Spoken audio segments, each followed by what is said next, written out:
Halo semuanya.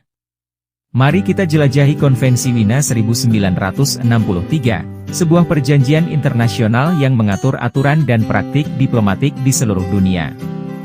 Perjanjian ini diadopsi pada 24 April 1963 di Wina, melibatkan 23 negara pada awalnya, dan sekarang telah diratifikasi oleh hampir 196 negara. Tujuan utama Konvensi Wina 1963 adalah untuk melindungi dan menjamin keamanan personel diplomatik dan konsuler, serta misi diplomatik dan konsuler mereka di negara asing. Ini mencakup aturan tentang kekebalan diplomatik, perlindungan harta diplomatik, serta hak dan kewajiban negara dalam menjaga hubungan diplomatik.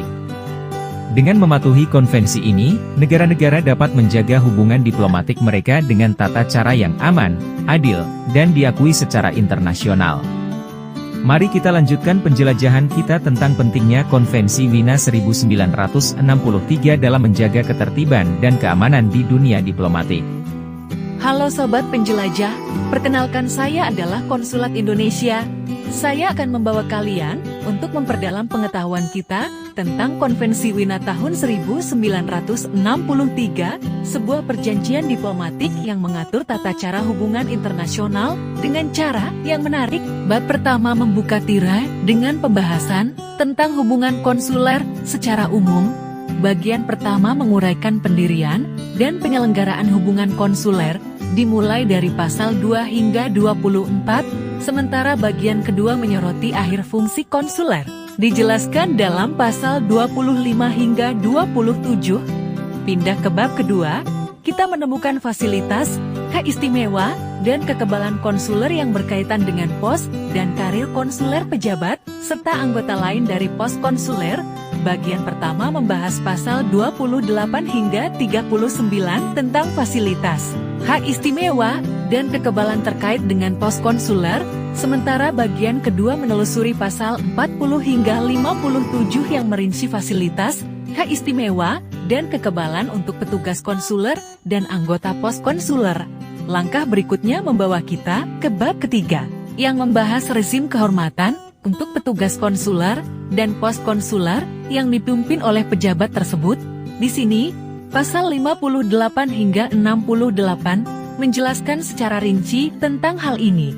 Tak ketinggalan, bab keempat membahas ketentuan umum yang penting, meliputi pasal 69 hingga 73, yang membawa kita melalui berbagai aspek pelaksanaan konvensi ini, dan akhirnya, bab kelima, yang berisi ketentuan penutup, mengakhiri perjalanan kita dengan detail mulai dari pasal 74 hingga 79, yang meliputi ketentuan tentang tanda tangan, ratifikasi, dan efektif mulai berlakunya konvensi ini.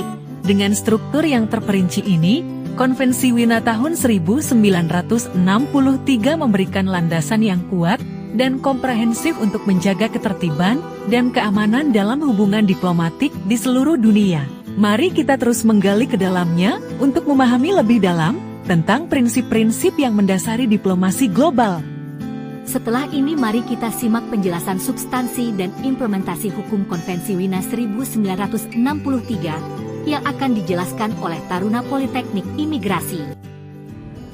Substansi konvensi ini fokus pada 3 aspek utama. Yang pertama, perlindungan kepentingan negara pengirim dan warga negaranya, di mana konsulat bertugas melindungi dan menjaga hak serta kepentingan negara pengirim dan warganya di negara penerima.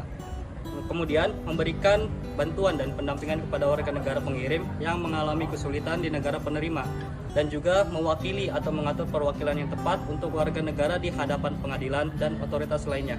Yang kedua, pemajuan hubungan persahabatan antar negara, di mana konvensi ini mendorong hubungan persahabatan dan kerjasama antar negara melalui pertukaran informasi dan kegiatan konsuler.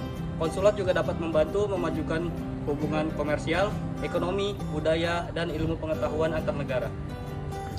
Yang ketiga, pelaksanaan fungsi-fungsi yang efisien oleh kantor konsuler, di mana kantor konsuler dapat menerbitkan paspor dan visa, memastikan kondisi dan perkembangan di negara penerima, menjalankan hak-hak pengawasan dan inspeksi, yang terakhir menjalankan fungsi-fungsi lain yang dipercayakan kepada pos konsuler oleh negara pengirim.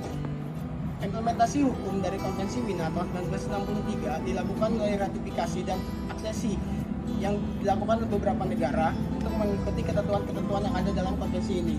Konvensi ini mengatur penyelesaian sengketa melalui cara-cara diplomatik dan konsuler dan juga memungkinkan adanya untuk dirujuk ke Mahkamah Internasional.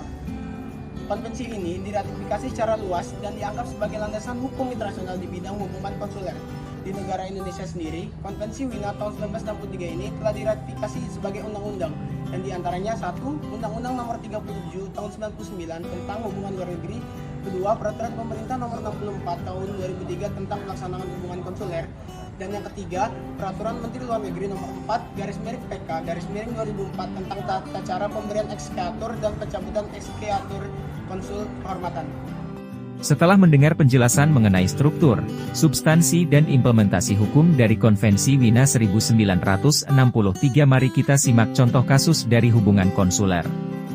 Pada kasus ini Siti Aisyah menjadi korban dengan diajak mengikuti acara reality show yang ternyata skema pembunuhan Kim Jong-nam. Karena hal tersebut Siti Aisyah dijatuhi ancaman hukuman mati oleh pengadilan Malaysia.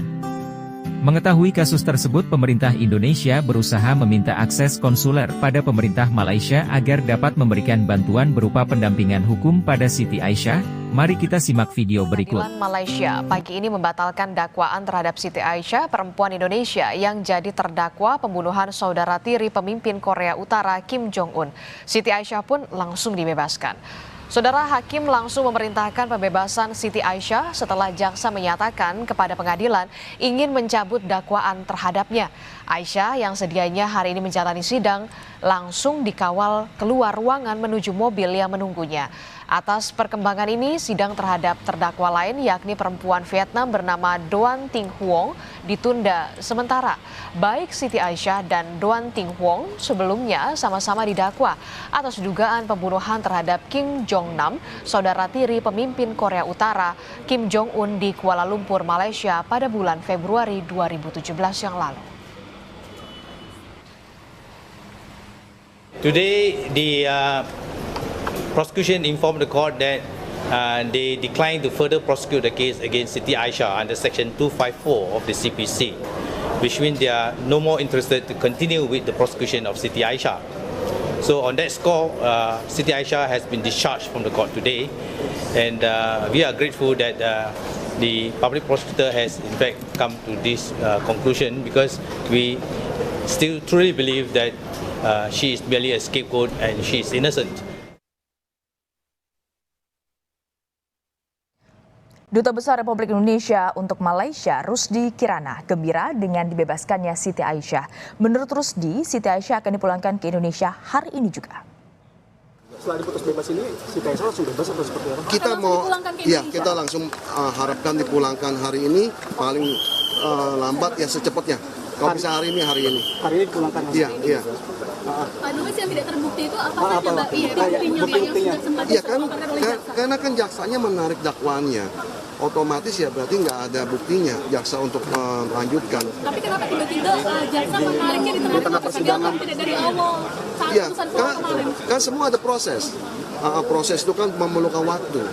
Tapi setelah di proses itu tidak ada pembuktian, ya beliau menarik. Perlu diketahui bahwa kita punya pemerintah berusaha yang selalu terbaik dan diberikan tenaga ahli yang profesional, termasuk pengacaranya, untuk bagaimana bisa membuktikan bahwa beliau nggak bersalah. Dalam tayangan video tersebut, kasus Siti Aisyah memberikan contoh konkret tentang pentingnya fungsi konsuler dalam memberikan perlindungan hukum kepada warga negara yang terlibat dalam masalah hukum di negara asing. Melalui upaya konsulat Indonesia di Malaysia, Siti Aisyah diberikan dukungan dalam bentuk pendampingan hukum yang membantu membuktikan ketidakbersalahannya.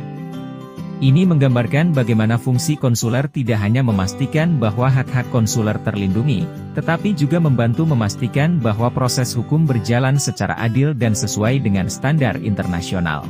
Kasus ini menunjukkan pentingnya peran konsuler dalam memastikan keadilan bagi warga negara yang terlibat dalam sistem hukum asing. Berikut adalah pemaparan dari kami mengenai Konvensi Wina 1963. Semoga bermanfaat, sampai jumpa.